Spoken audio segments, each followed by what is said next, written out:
الحمد للہ وکفا وسلام علی عبادہ الذین اصطفیٰ اما بعد۔ گرامی قدر سامعین و ناظرین، اس سے پہلے ہم نے 2 قسطوں میں جادو کی علامات عرض کی ہیں۔ یہ علامات ایسے احباب کے لیے ہیں جو عاملین کے پاس جانے سے گھبراتے ہیں۔ ان کی نظر میں سارے ہی عاملین دھوکے باز اور فراڈیے ہیں، حالانکہ ایسی بات نہیں ہے۔ یہ دوسرے وہ حضرات جو سال ہا سال اپنی بیماریوں میں گزار دیتے ہیں، مسلسل علاج کروا رہے ہیں، کوئی افاقہ نہیں ہو رہا، تو ان احباب کے لیے یہ علامتیں عرض کر رہے ہیں تاکہ وہ بھی جان لیں کہ بھئی ہمارے اوپر جو بیماری ہے یہ بیماری ہے یا یہ اثرات ہیں۔ تو اس سے پہلے ہم نے 11 علامتیں عرض کی ہیں۔ آج ہم نے آپ حضرات کے سامنے کچھ مزید علامتیں بیان کرنی ہیں۔ یہ تقریباً 15-16 علامتیں بن جائیں گی۔ اس کے علاوہ بھی بہت ساری علامتیں ہیں، موٹی موٹی علامتیں آپ حضرات کے سامنے عرض کی ہیں۔ جب اثرات اس حد تک پہنچ جاتے ہیں کہ آپ میں 11 علامتیں آ گئی ہیں، اب سمجھ لیں کہ اب اثرات جو ہے نا جی یہ آخری سٹیج کی طرف جا رہے ہیں، لا علاج بیماریوں کی طرف جا رہے ہیں۔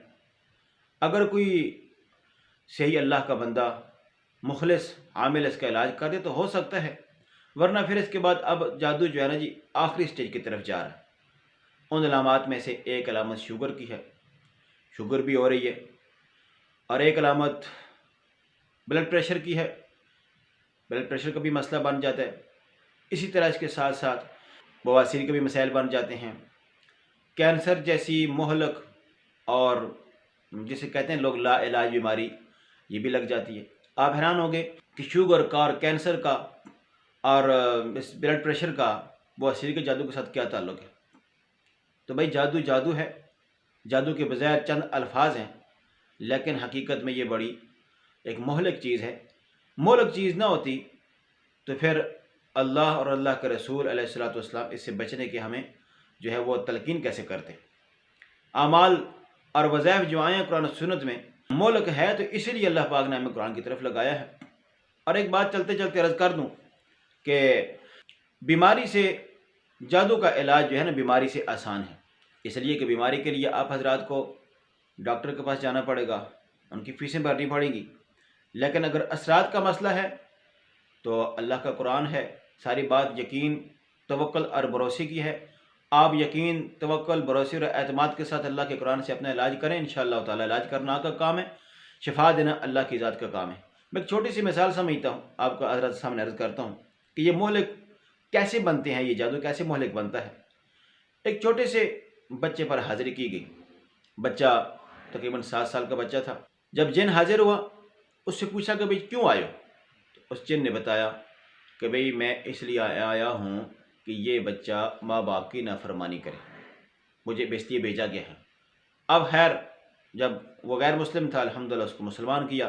مسلمان کرنے کے بعد جو ہے وہ جب ہم نے کہا بھی نکل جاؤ، تو اپنی مرضی سے نکل جاؤ، تو لیکن وہ ارادہ کر رہا تھا نکلنے کا، تو اچانک کہتے جی اب میں نہیں نکل سکتا ہوں۔ بھئی کیوں؟ کہتے جی مجھے وہ فوج لینے آ گئی ہے، پنجرہ لے کر آ گئے ہیں، پکڑنے کے لیے آ گئے ہیں، اب میں نہیں جا سکتا ہوں۔ تو خیر جب پڑھائی کی گئی، اللہ کا قرآن پڑھا گیا، تو اس کے جو وہ گرفتار کرنے کے لیے آئے تھے، اس کو پکڑنے کے لیے وہ چلے گئے سارے۔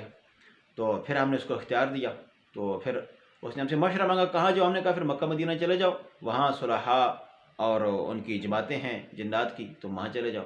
حیرت کرنے کا مقصد یہ ہے کہ ایک چھوٹا سا بچہ، 7 سال کا بچہ، 6 سال کے بچے، اس میں اگر جن آ سکتا ہے، بھیجا ہوا جن آ سکتا ہے، اگر وہی جن نکلا نہیں ہے، کسی سے آپ نے علاج نہیں کروایا، تو اب 35-40 سال کی عمر تک تو وہ جن اپنا کام کر لے گا نا، وہ اس کی حواس پر جو ہے وہ طاری ہو جائے گا، اور جو ہے وہ ٹھیک ٹھاک، وہ مطلب یہ ہے کہ اس میں بگاڑ پیدا کر دے گا۔ تو مشکل بھی ہے علاج اور آسان بھی ہے، نہ کرنے والوں کے لیے مشکل ہے، پھر جب آگے جا کر یہ لاعلاج بیماریاں بن جاتے ہیں، اور کرنے والوں کے لیے بہت آسان ہے۔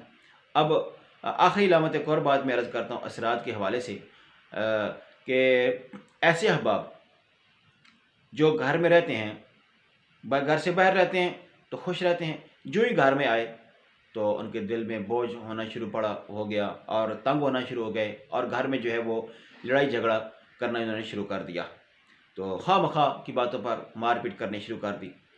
یا ایسی مستورات ہماری مائیں بہنیں جو گھر میں ہیں، گھر میں رہتی ہیں تو ان کا دل تنگ ہوتا ہے، سستی تائی رہتی ہے، کوئی کام کرنے کو دل نہیں کرتا ہے، لیکن جو ہی گھر سے باہر نکلتی ہیں تو وہ سمجھتے ہیں کہ ہم آزاد ہو گئی ہیں جو ہے۔ تو یہ ساری علامتیں جو ہے جادو کی ہیں۔ اب میں ایک مختصر سا آخر میں آپ حضرات کو علاج آپ کے سامنے رکھتا ہوں۔